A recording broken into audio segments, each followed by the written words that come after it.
What is up, everyone? So today I want to talk about when I think the stock market is going to crash, and counter to that, why it really doesn't matter when it's going to crash.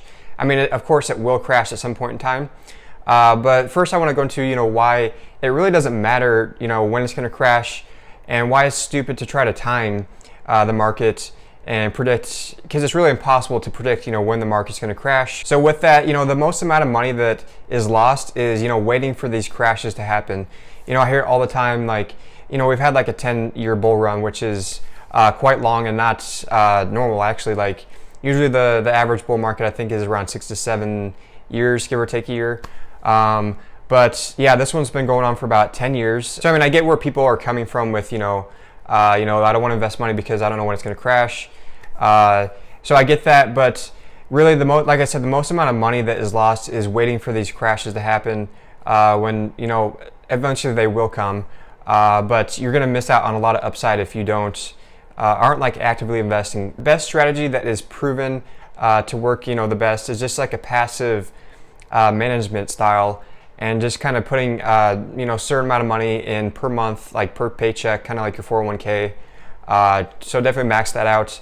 But yeah, just putting in like periodic, like monthly investments in like a broad stock market, like the S&P 500, the SPY. There's also like mutual funds, but the fees with those I don't think are worth it. If you buy the SPY, it has like little to no management fee, whereas mutual funds are can be upwards of 1%. So that definitely adds up over time. And like I said, that is the best like proven strategy, is just those monthly periodic payments, just putting a certain amount per month.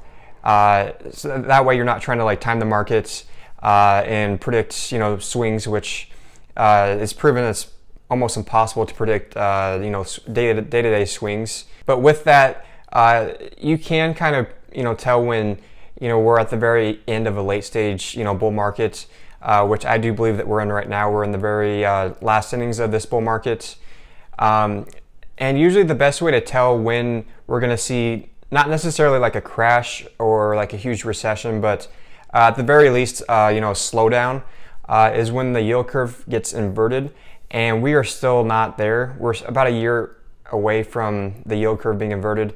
Right now we still have an upward sloping yield curve, and that's very important that we still have that, and that historically we've never had a recession when the yield curve has been upward sloping. But the spread between the 2 and the 10-year the bonds, treasury bonds, which is what's used to measure like a yield curve, is tightening. And with each and every rate hike that the Fed has done over the last year and will continue to do over the next year, they're forecasting another I think 3 this year.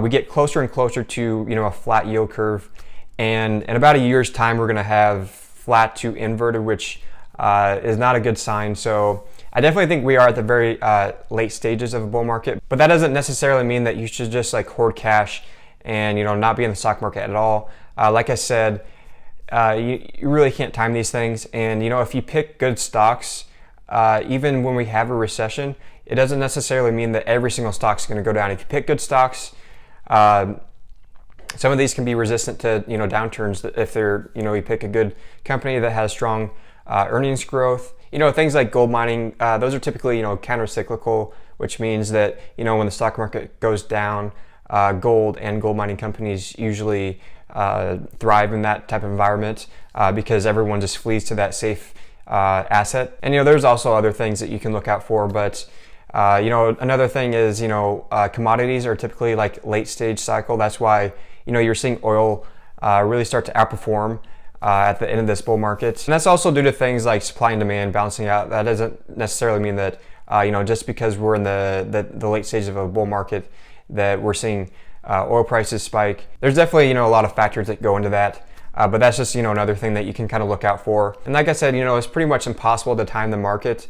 Warren Buffett and a lot of other great investors try to do that, and they can't even do it. The great investors of our time cannot time the market, and they don't even try to, because like I said, the best strategy is a passive one. That's one that Warren Buffett uses, a long-term strategy.